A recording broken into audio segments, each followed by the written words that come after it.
right, so it's mid-October and we are in the car on our way to Dana Point to the second ever Nordhavn Film Festival. We went to the first one in 2019, but we had just ordered the boat and didn't have anything to submit, but we did submit a film this year, and it stars Connor, Aaron, and of course me. Really super stoked about seeing all our friends, and you know, it seems like every time we hang around these guys we just make friends with more people that we just so seriously and deeply connect with. It's just awesome, absolutely awesome. Looking very much forward to it, and glad to share it with Connor, Jess, wherever you are. I hope you're having fun. Let's go. And this one is Original Dreamer, produced by John Ellis. This is the Nordhavn 68 Dragon. Some of you may have seen the Ellis's videos on YouTube. John and Aaron Ellis tell the story of the importance of following your dreams, sharing them with your family. One of the judges commented, Original Dreamer had really good cinematography and a nice personal story as well. So let's take a look at Original Dreamer.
So Mom and Dad were cruisers. Dad was career Navy, and we're always around the water, but my parents were of moderate means, so we weren't really a boating family. So it was kind of out of the blue when my dad summarily announced that he and my mom were going to sail around the world together when he got rid of us kids. My dad retired, and my parents made their cruising dreams a reality. So they walked the docks for months and months and read every broker drag, and eventually settled on a stout 49-foot ketch called a Transpac, built by a little yard in Taiwan called Tashing. And they lived aboard for a couple of years, and eventually they left. They took off and cruised through the Pacific Northwest, and then the two of them left and they crossed the Pacific. And I had a standing invitation to come with them, and when they got to New Zealand, I jumped. I sold all my stuff and had a couple of surfboards shaped, and I met them in New Zealand. And that first big passage to Tonga, it changed me in a way that happens to some people. Hundreds of miles offshore when you become a tiny speck on a big ocean. And early on in the journey, I figured something out. I knew something unlike anything I'd ever known before, because I was a kid. I'm 20 years old, I'm traveling around, and I knew that I would be a captain and that I would have a boat and I would do this.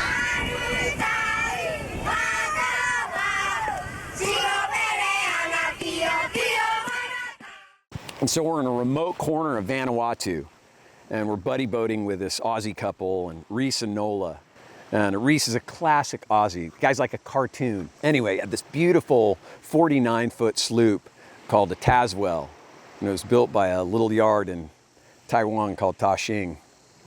And he gave me a tour of his boat. It was so clean and so beautiful. And we were talking about sailing and, you know, some of the challenges with it and weather and whatnot. And he reached into a cabinet, pulled out a Polaroid picture. The Polaroid picture was nothing but a hull but it was this big canoe shape and it had this bulbous bow on it. It looked like a ship. And I said, well, what's that? And he said, it's a Nordhavn. And I said, yeah, what's that? And he goes, mate, single engine trawler. She's got stabilizers, air conditioning, heaps of diesel. Straight over the horizon into the watery whoop whoop. And I wasn't sure everything he said, but what I heard him say was flat decks, air conditioning because it's hot in the tropics, and to do things that we couldn't ordinarily do. You know, fishing, spinning on a fish in the open ocean takes a while on a sailboat. And I also heard that going out onto slippery decks in the middle of the night to shorten sail with my mom was ever going to happen again. That picture and that vision, man, it's stuck in my head like a splinter. Like a song that you hear right before you go on a dive. You're not getting rid of it. So about 6 months later, we're in Guam. My parents pushed the pause button and I was kind of at a crossroads and borrowed some money and came back to Southern California, and I was broke and suntan. And then I met this girl and I told her what I had in mind, and she didn't run away. And she harnessed the lightning that sometimes shoots from my fingers and screws things up. He told me the night that we met that eventually he would live on a boat. And if I didn't think I could do that we shouldn't even date. My dad lived on a boat. I had spent a lot of time on boats as a kid. So one of the amazing things about John is that he's not just a dreamer. He's a human doing, not a human being. And the dream that he described to me on the night that we met wasn't just a fairy tale. It was something that he set about his life to create. We started from nothing and we built it from the ground up. He has these lofty visions, these dreams, these manifestations, and then together we work to make them a reality. We talked about cruising all the way along. It was always going to be in Nordhavn. And when Erin came in and showed me a report, like she's done 1,000 times, because she's the brains of the operation, that we'd be able to build Dragon and that it would be the best option. I was a dock walker and I was a boat show stalker. And then suddenly I'm sitting in the conference room at headquarters across from Jim and Dan and Eric and Justin, my project manager, and signing a contract, cut one of the biggest checks of my life. They gave me some t-shirts and a couple of stickers and hats maybe. For the time that followed, thousands of emails. I had some pretty outrageous ideas, and Eric and Justin would have to break out the crayons and explain to me why we couldn't do something a certain way or why something wasn't going to work. And so the world was covered in COVID and I didn't get to see that little boatyard in Taiwan. And then Dragon arrived one day in Ensenada on the deck of a rusty ship. And suddenly I was climbing a Jacob's ladder onto the deck. And I was the first one through the door. Eric handed me the keys. And I wasn't prepared for the emotional reaction. I walk in and the boat's dark and I'm tearing paper off the window and lights streaming in from the outside, and I'm seeing the boat for the very first time. And I'm fighting back tears and I keep telling myself it's just a thing. It's just a thing. When is a thing not a thing? When it's woven into the fabric of your life, when it's become a fuel in your fire. Maybe this ring on my finger is just a scratched up piece of metal. Or maybe the day my son was born was just a Friday. Not to me. Life is episodic. A chapter to be a kid, and a chapter to figure out your path, a chapter to do and build. And this chapter, I wrote it in my head a long, long time ago, and it hasn't happened like I imagined it at all. And I'm really, really glad, because I'd have sold myself way short. The world spins so fast. I'm just trying to create gravity for the people I love. I think it's a good way to do it. It's working out pretty well so far. Dragon hasn't been in my family for a year yet. The realization of goals and dreams, it just gives fuel and gives rise to greater goals and greater dreams.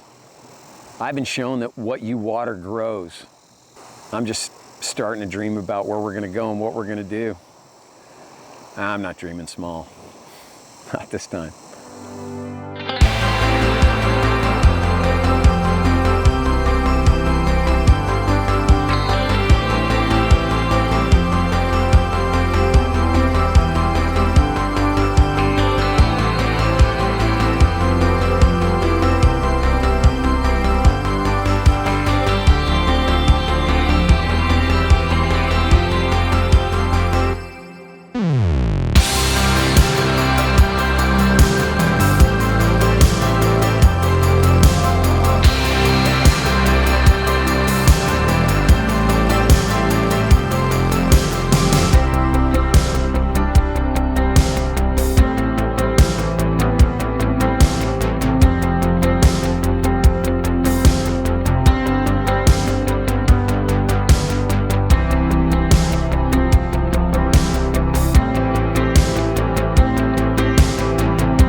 And the award goes to Original Dreamer, Josh.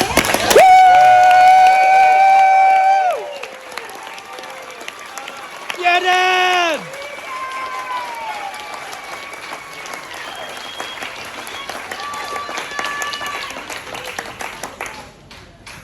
Oh my God, it is beautiful. I actually have some Trevor's other work on my boat, and it is just as hefty and just as well made. This is beautiful. We'll find a very, very good home on the boat.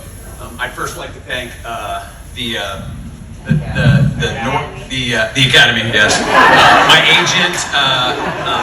No, I would like to thank the Nordhavn Film Festival Committee. Sue, Susan, Jennifer, Doug, and Dave, and Amy. God, killed it under the big top.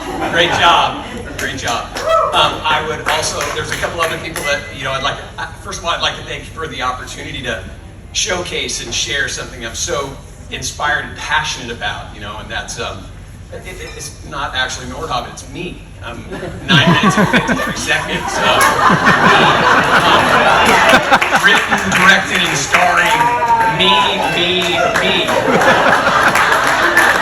mean, those have got to be my pronouns by now, right? Oh my God. But also, my wife Erin, who is my partner in all things, and the fountain of everything good in my life. Thank you, especially in these dragon years, for letting me tear down your comfort zone and reconstruct it, and letting me set fire to any available liquidity that we've ever known, vaporizing it as if it had a bounty on it. I've made a lot of promises over the years, and one of those promises was to grow old with you, and look at me. No, I mean really look at me. I'm doing my part here. You need to step it up. You need to try and keep up. Let's cut back on sunscreen. Talk to my mom about fashion tips. Let's get there. It's starting to get weird. People are asking questions. My children, Connor and Jessica, who are God's greatest gift to me. Connor surprised me by flying in from Boston just to be here tonight, just to be here to support. He's finishing a degree in computer science, and I'm sorry, computer hardware engineering. And resumes are being passed around now, so go ahead and take one and pass the rest to your neighbor. My daughter Jessica, who's not here tonight, she's probably either cramming for midterms or most likely deftly throwing a ping pong ball into a red solo cup with the concentration of a Navy SEAL sniper. Tango down, tango down. My parents who led me to this watery path, and I know it's getting late, so just one more. To the Nordhavn family.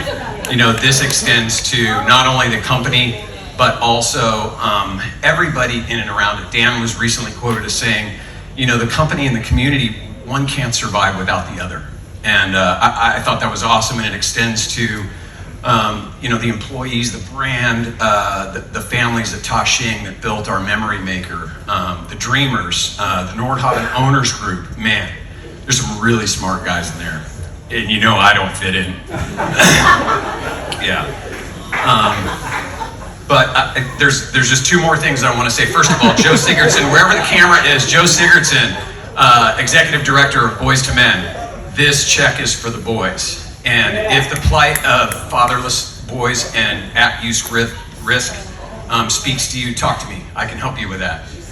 Last but not least, to all of the Nordhavn dreamers, don't dream small. And all of you guys that have started in on this path and it seems to be moving slow, or it's just getting started, I'm going to tell you something you probably already know. Time is not on your side. And the second thing is that my mother once told me that you will never be 100% ready to do all the really important things in your life. So prepare as best you can, put on a smile, and do it scared.